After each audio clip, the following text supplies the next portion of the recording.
Hello friends, आप सभी का अपने HDS ट्यूटोरियल पर स्वागत है। इस वीडियो में हम लोग देखेंगे JCRT 7 क्लास का साइंस का चैप्टर 12 प्रकाश को जानिए का क्वेश्चन आंसर करने वाले हैं। तो वीडियो के साथ बने रहिए और कहीं पर दिक्कत होगी तो मुझे कमेंट कर दीजिएगा, मैं आपकी प्रॉब्लम सॉल्व करने की पूरी कोशिश करूँगा। तो चलिए बढ़ते हैं क्वेश्चन आंसर की ओर। पहला नंबर देखिए, कॉलम क में दिए गए शब्दों का मिलान कॉलम ख के साथ अथवा अधिक स्थानों से करें। क्लियर है? तो देखिए कॉलम क और कॉलम ख, यहाँ पर देखिए इसका हम लोग मिलान करेंगे। तो जैसे कि मैंने ऑलरेडी कर रखा है, यहाँ पर देखिए ए नंबर समतल दर्पण के साथ हम लोग मैच करेंगे। 5 नंबर का प्रतिबिंब सीधा तथा वस्तु के समान आकार का बनता है। क्लियर है? मैंने यहाँ पर नीचे किया है, पर आपको आंसर शीट में सीधा सीधा लिखना है। क्लियर है? आपका नोटबुक में सीधा सीधा लिखना है। अब देखिए बी नंबर उत्तल दर्पण देखिए सीधा इसका आंसर हो जाएगा। दूसरा ही नंबर अधिक क्षेत्र के दृश्य का प्रतिबिंब बना सकता है। क्लियर है? फिर सी नंबर देखिए उत्तल लेंस पहला नंबर हो जाएगा। आवर्धक लेंस की भांति उपयोग होता है। फिर देखिए डी नंबर अवतल दर्पण के साथ हो जाएगा। तीसरा नंबर दंत चिकित्सक उपयोग करते हैं। उसके बाद देखिए ई नंबर अवतल लेंस का छठा नंबर के साथ हो जाएगा। देखिए प्रतिबिंब सीधा तथा वस्तु से छोटे आकार का होता है। क्लियर है? इसे नोट कर लीजिए। फिर हम लोग बढ़ेंगे सेकेंड नंबर की ओर। सेकेंड नंबर का क्वेश्चन है, सही विकल्प का चयन करें। पहला नंबर देखिए, कौन सा दर्पण अथवा लेंस द्वारा बनाया गया प्रतिबिंब आभासी तथा वस्तुओं से बड़े आकार का होता है। तो देखिए पहला ऑप्शन है अवतल लेंस, दूसरा ऑप्शन है अवतल दर्पण, तीसरा ऑप्शन है उत्तल दर्पण, चौथा ऑप्शन है समतल दर्पण। तो इसका सही आंसर हो जाएगा ऑप्शन नंबर दूसरा, ऑप्शन नंबर बी अवतल दर्पण। क्लियर है? फिर देखिए सेकेंड नंबर, आपके तथा समतल दर्पण से बने आपके प्रतिबिंब के बीच की दूरी 8 सेंटीमीटर है। अगर आप दर्पण की ओर 1 सेंटीमीटर आते हैं तो आपके तथा प्रतिबिंब के बीच की दूरी होगी। पहला ए नंबर का ऑप्शन देखिए 2 सेंटीमीटर, बी नंबर का ऑप्शन 4 सेंटीमीटर, सी नंबर का ऑप्शन 6 सेंटीमीटर और डी नंबर का ऑप्शन 8 सेंटीमीटर। तो इसका सही आंसर हो जाएगा ऑप्शन नंबर तीसरा। क्लियर है? ऑप्शन नंबर सी 6 सेंटीमीटर, क्योंकि जब आप 1 सेंटीमीटर दर्पण की ओर जाएंगे तब 1 सेंटीमीटर आप बढ़ेंगे और 1 सेंटीमीटर आपकी ओर आपका प्रतिबिंब भी आएगा। तो टोटल एक तो आप रियल में गए और एक आपका प्रतिबिंब आएगा। टोटल यहाँ पर 2 सेंटीमीटर कम हो जाएगा। क्लियर है? तो इस तरह हम लोग 8 सेंटीमीटर में 2 सेंटीमीटर माइनस करेंगे तो 6 बचेगा। अब हम लोग बढ़ते हैं नेक्स्ट क्वेश्चन की ओर। 3 नंबर का क्वेश्चन है, रिक्त स्थानों की पूर्ति करें। ए नंबर देखिए, ए नंबर है जिस प्रतिबिंब को पर्दे पर न प्राप्त किया जा सके वह खाली स्थान कहलाता है। तो इसका आंसर हो जाएगा जिस प्रतिबिंब को पर्दे पर प्राप्त न किया जा सके वह आभासी कहलाता है। क्लियर है? फिर देखिए सेकेंड नंबर, यदि प्रतिबिंब हमेशा आभासी तथा आकार में छोटा हो तो यह किसी उत्तल खाली स्थान द्वारा बना होता है। तो इसका आंसर हो जाएगा यदि प्रतिबिंब हमेशा आभासी तथा आकार में छोटा हो तो यह किसी उत्तल दर्पण द्वारा बना होता है। क्लियर है? तो इसे याद कर लीजिएगा, नोट कर लीजिए। फिर देखिए सी नंबर का क्वेश्चन है, यदि प्रतिबिंब हमेशा वस्तु के आकार से छोटा बने तो दर्पण खाली स्थान होगा। तो इसका आंसर हो जाएगा यदि प्रतिबिंब हमेशा वस्तु के आकार से छोटा बने तो दर्पण उत्तल होगा। क्लियर है? फिर देखिए नेक्स्ट डी नंबर का क्वेश्चन है, जिस प्रतिबिंब को पर्दे पर प्राप्त किया जा सके वह खाली स्थान प्रतिबिंब कहलाता है। तो इसका आंसर हो जाएगा वास्तविक। क्लियर है? जिस प्रतिबिंब को पर्दे पर प्राप्त किया जा सके वह वास्तविक प्रतिबिंब कहलाता है। फिर देखिए ई नंबर, अवतल खाली स्थान द्वारा बनाया गया प्रतिबिंब पर्दे पर प्राप्त नहीं किया जा सकता। तो इसका आंसर हो जाएगा अवतल लेंस पर। क्लियर है? अवतल लेंस द्वारा बनाया गया प्रतिबिंब पर्दे पर प्राप्त नहीं किया जा सकता है। फिर देखिए एफ नंबर, प्रकाश खाली स्थान रेखा में गमन करता है। तो प्रकाश सरल रेखा में गमन करता है। क्लियर है? सीधी रेखा भी लिख सकते हैं यहाँ पर हम लोग, पर मैंने लिखा है सरल रेखा। अब देखिए जी नंबर, श्वेत प्रकाश खालिस्तान रंगों का मिश्रण है। तो देखिए श्वेत प्रकाश 7 रंगों का मिश्रण है। क्लियर है? इंद्रधनुष में जितने रंग होते हैं वे सभी रंग है। क्लियर है? 7 रंग। अब देखिए एच नंबर, अवतल लेंस द्वारा बना प्रतिबिंब हमेशा वस्तु से खालिस्तान होता है। तो इसका आंसर हो जाएगा छोटा होता है। क्लियर है? अवतल लेंस द्वारा बना प्रतिबिंब हमेशा वस्तु से छोटा होता है। इसे नोट कर लीजिए। नंबर आई नंबर का क्वेश्चन है, उत्तल लेंस द्वारा बनाया गया प्रतिबिंब खालिस्तान दर्पण द्वारा बनाए गए प्रतिबिंब के समतुल्य होता है। तो इसका आंसर हो जाएगा उत्तल लेंस द्वारा बनाया गया प्रतिबिंब अवतल दर्पण द्वारा बनाए गए प्रतिबिंब के समतुल्य होता है। क्लियर है? फिर देखिए जे नंबर, किरणों के समूह को खालिस्तान कहते हैं। क्लियर है? तो इसका आंसर हो जाएगा किरणों के समूह को किरण पुंज कहते हैं। क्लियर है? किरण पुंज कहते हैं। तो इसे नोट कर लीजिए। फिर हम लोग देखेंगे अभी 4 नंबर की ओर। 4 नंबर का क्वेश्चन है, क्या समतल दर्पण द्वारा बना प्रतिबिंब आभासी होता है अथवा वास्तविक? तो इसका आंसर हो जाएगा आभासी। क्लियर है? समतल दर्पण द्वारा बना प्रतिबिंब आभासी होता है। देखिए 5 नंबर का क्वेश्चन है, अगर किसी वस्तु को समतल दर्पण से 10 सेंटीमीटर की दूरी पर रखा जाए, प्रतिबिंब दर्पण से कितनी दूरी पर बनेगी? क्लियर है? तो इसका आंसर हो जाएगा 10 सेंटीमीटर की दूरी पर। क्लियर है? फिर देखिए 6 नंबर, जब तालाब में वृक्षों एवं भवनों का प्रतिबिंब देखते हैं उसे कौन परावर्तित करता है? क्लियर है? तो इसका आंसर हो जाएगा प्रकाश का परावर्तन। क्लियर है? तो इसे नोट कर लीजिए। फिर देखेंगे हम लोग 7 नंबर का क्वेश्चन है, समतल दर्पण से प्रतिबिंब के बनने में कौन सी प्रक्रिया निहित है? क्लियर है? तो इसका आंसर हो जाएगा प्रकाश का परावर्तन। क्लियर है? तो इसे नोट कर लीजिए। फिर देखिए 8 नंबर का क्वेश्चन है, क्या समतल दर्पण द्वारा वास्तविक, उल्टा तथा वस्तु से बड़े आकार का प्रतिबिंब प्राप्त किया जा सकता है? तो इसका आंसर हो जाएगा हाँ। क्लियर है? तो इसे नोट कर लीजिए। फिर हम देखेंगे 9 नंबर का क्वेश्चन है, क्या उत्तल दर्पण द्वारा आभासी, सीधा तथा वस्तु से बड़े आकार का प्रतिबिंब प्राप्त किया जा सकता है? तो इसका आंसर हो जाएगा नहीं। क्लियर है? इसे नोट कर लीजिए। फिर देखिए 10 नंबर, चमकदार स्टील के चम्मच का धंसा हुआ भाग किस प्रकार का दर्पण है? तो इसका आंसर हो जाएगा अवतल दर्पण। इसे नोट कर लीजिए। फिर देखिए 11 नंबर, दाढ़ी बनाने के लिए कौन सा दर्पण का उपयोग किया जाता है? तो इसका आंसर हो जाएगा अवतल दर्पण। क्लियर है? तो इसे नोट कर लीजिए।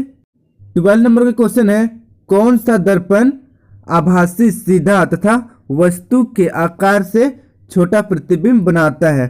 तो इसका आंसर हो जाएगा उत्तल दर्पण।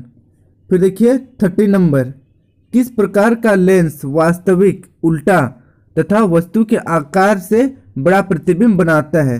तो इसका आंसर हो जाएगा उत्तल लेंस। फिर देखिए 40 नंबर का क्वेश्चन है, किस प्रकार का लेंस आभासी, सीधा तथा वस्तु के आकार से छोटा प्रतिबिंब बनाता है? तो इसका आंसर हो जाएगा अवतल लेंस। क्लियर है? इसे नोट कर लीजिए। फिर देखिए 50 नंबर का क्वेश्चन है, श्वेत प्रकाश कितने रंगों का मिश्रण है? तो इसका आंसर हो जाएगा 7। क्लियर है? 7 श्वेत प्रकाश में 7 रंग होता है। फिर देखिए 60 नंबर, जब श्वेत प्रकाश प्रिज्म से होकर गुजरती है तो क्या होता है? तो देखिए जब श्वेत प्रकाश प्रिज्म से होकर गुजरती है तो यह 7 रंगों में विभाजित हो जाता है। क्लियर है? जिसको हम लोग बोलते हैं प्रकाश का विक्षेपण। तो बस इतना लिखने से आंसर हो जाएगा प्रकाश का विक्षेपण, या फिर आप ब्रैकेट में लिख सकते हैं यहाँ पर, जब श्वेत प्रकाश प्रिज्म से होकर गुजरती है तब श्वेत प्रकाश 7 रंगों में विभक्त हो जाता है। क्लियर है? उस प्रक्रिया को ही कहा जाता है प्रकाश का विक्षेपण। इसे नोट कर लीजिए। फिर देखते हैं हम लोग 17 नंबर का क्वेश्चन है, गोलीय दर्पण कितने प्रकार के होते हैं? इनमें कौन सा गोलीय दर्पण वास्तविक प्रतिबिंब बनाता है? क्लियर है? तो देखिए आंसर हो जाएगा इसका, गोलीय दर्पण 2 प्रकार के होते हैं, पहला उत्तल दर्पण, दूसरा अवतल दर्पण। फिर देखिए अवतल दर्पण वास्तविक प्रतिबिंब बनाता है। क्लियर है? तो इसे नोट कर लीजिए। फिर देखिए 18 नंबर का क्वेश्चन है, वास्तविक तथा आभासी प्रतिबिंब में क्या अंतर है? क्लियर है? वास्तविक तथा आभासी प्रतिबिंब में क्या अंतर है? तो इसका आंसर हो जाएगा वास्तविक प्रतिबिंब तथा आभासी प्रतिबिंब में अंतर। देखिए आपको भी नोट कॉपी में इसी तरीके से नोट कॉपी का बीच में एक लाइन ड्रॉ करना पड़ेगा और एक तरफ लिखना पड़ेगा वास्तविक और दूसरी तरफ लिखना पड़ेगा आभासी। क्लियर है? फिर देखिए वास्तविक में ए नंबर, जिस प्रतिबिंब को पर्दे पर प्राप्त किया जा सके वह वास्तविक प्रतिबिंब कहलाता है। फिर देखिए आभासी प्रतिबिंब में ए नंबर, जिस प्रतिबिंब को पर्दे पर न प्राप्त किया जा सके वह आभासी प्रतिबिंब कहलाता है। क्लियर है? फिर देखिए बी नंबर, वास्तविक प्रतिबिंब में वास्तविक प्रतिबिंब उल्टा प्राप्त होता है। और देखिए आभासी प्रतिबिंब में बी नंबर, आभासी प्रतिबिंब सीधा प्राप्त होता है। क्लियर है? तो इसे नोट कर लीजिए। फिर देखिए 19 नंबर का क्वेश्चन है, अवतल दर्पण तथा उत्तल दर्पण में क्या अंतर है? तो देखिए अवतल दर्पण तथा उत्तल दर्पण में अंतर। अवतल दर्पण का ए नंबर, इसमें परावर्तक सतह धसी होती है। फिर देखिए उत्तल दर्पण में ए नंबर, इसमें परावर्तक सतह उभरी होती है। फिर देखिए अवतल दर्पण में बी नंबर, उभरे भाग पर पॉलिश किया रहता है। फिर देखिए उत्तल में बी नंबर, धसे भाग पर पॉलिश किया रहता है। फिर देखिए सी नंबर, अवतल दर्पण में वास्तविक एवं काल्पनिक दोनों प्रतिबिंब बनाते हैं। फिर देखिए उत्तल दर्पण सी नंबर, हमेशा काल्पनिक प्रतिबिंब बनाते हैं। क्लियर है? तो इसे नोट कर लीजिए और इसे याद भी कर लीजिएगा, बहुत इंपॉर्टेंट है ये। अब हम लोग बढ़ेंगे नेक्स्ट 20 नंबर की ओर। 20 नंबर का क्वेश्चन है, उत्तल लेंस अथवा अवतल लेंस में दो अंतर बताएं। तो देखिए इसका उत्तर हो जाएगा उत्तल लेंस तथा अवतल लेंस में अंतर। उत्तल लेंस ए नंबर, देखिए उत्तल लेंस किनारों की अपेक्षा बीच में मोटा होता है, जबकि देखिए अवतल लेंस में ए नंबर, अवतल लेंस किनारों की अपेक्षा बीच में पतला होता है। क्लियर है? फिर देखिए उत्तल में बी नंबर, उत्तल लेंस वास्तविक तथा उल्टा प्रतिबिंब बना सकता है। फिर देखिए अवतल लेंस में बी नंबर, अवतल लेंस सदैव सीधा आभासी तथा साइज में छोटा प्रतिबिंब बनाता है। क्लियर है? इसे नोट कर लीजिए। फिर देखिए नीचे 21 नंबर का क्वेश्चन है, समतल दर्पण द्वारा बने प्रतिबिंब की क्या विशेषताएं हैं? तो देखिए इसका उत्तर हो जाएगा समतल दर्पण द्वारा बने प्रतिबिंब की विशेषताएं। ए नंबर, समतल दर्पण द्वारा बना प्रतिबिंब सीधा होता है। बी नंबर, यह आभासी होता है। सी नंबर, यह समान साइज का होता है। फिर देखिए डी नंबर, प्रतिबिंब दर्पण के पीछे उतनी दूरी पर बनता है जितनी कि दर्पण के सामने बिंब की दूरी होती है। क्लियर है? इसे नोट कर लीजिए। फिर देखिए 22 नंबर का क्वेश्चन है, अवतल दर्पण द्वारा बने प्रतिबिंब की क्या विशेषताएं हैं जब वस्तु दर्पण से अधिक दूरी पर हो? क्लियर है?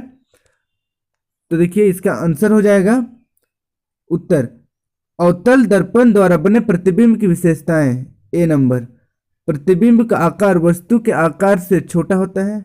बी नंबर, प्रतिबिंब वस्तु से उल्टा होता है। क्लियर है ना? दोनों को लिख लीजिए और याद कर लेना है। अब देखिए 23 नंबर, आपके खुद का प्रतिबिंब उत्तल दर्पण में कैसा दिखाई देगा? क्लियर है? तो इसका आंसर हो जाएगा प्रतिबिंब आभासी, सीधा तथा छोटा दिखाई देगा। तो इसे नोट कर लीजिए। फिर हम लोग बढ़ेंगे 24 नंबर।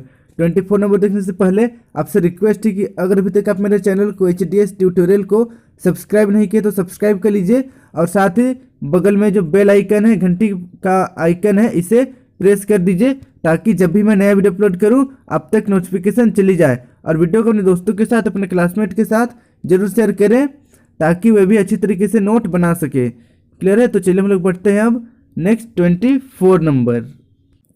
24 नंबर का क्वेश्चन है, दिखाएं कि सूर्य का प्रकाश विभिन्न वर्णों का मिश्रण है।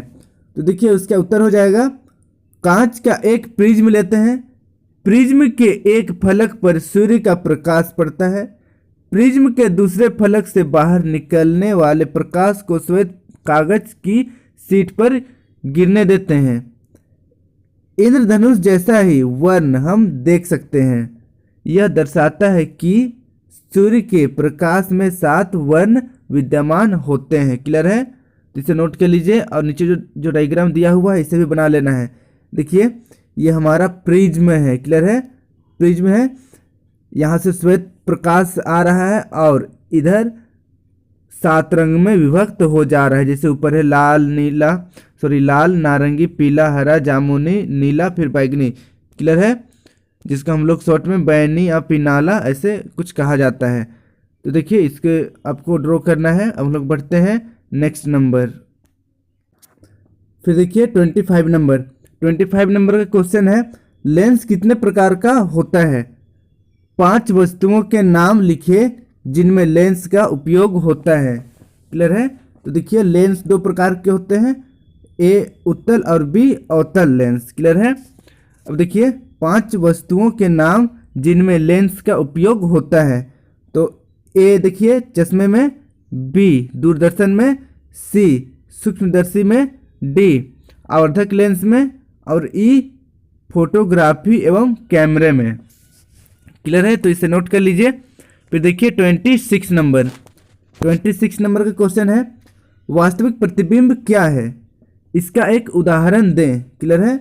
तो इसका आंसर हो जाएगा ऐसे प्रतिबिंब जो पर्दे पर प्राप्त किया जा सकता है वास्तविक प्रतिबिंब कहलाता है। उदाहरण के लिए सूर्य का प्रतिबिंब, सिनेमा हॉल के पर्दे पर दिखने वाला चित्र। क्लियर है? फिर देखिए 27 नंबर हमारा लास्ट क्वेश्चन है, क्या आप पंचतंत्र के शेर और खरगोश की कहानी जानते हैं? शेर कुएं में क्यों छलांग लगाया? तो चलिए अब हम लोग इसका जवाब देते हैं। तो इसका आंसर हो जाएगा क्योंकि कुएं के जल में उसका प्रतिबिंब दिखाई पड़ा जिसे उसने दूसरा शेर समझ लिया। क्लियर है? बहुत ही आसान क्वेश्चन है। अगर आपको वीडियो पसंद आया होगा, वीडियो अच्छी लगी तो वीडियो को लाइक कर दीजिए। Thank you for watching my video और अपने दोस्तों के साथ शेयर करना बिल्कुल ना भूलें।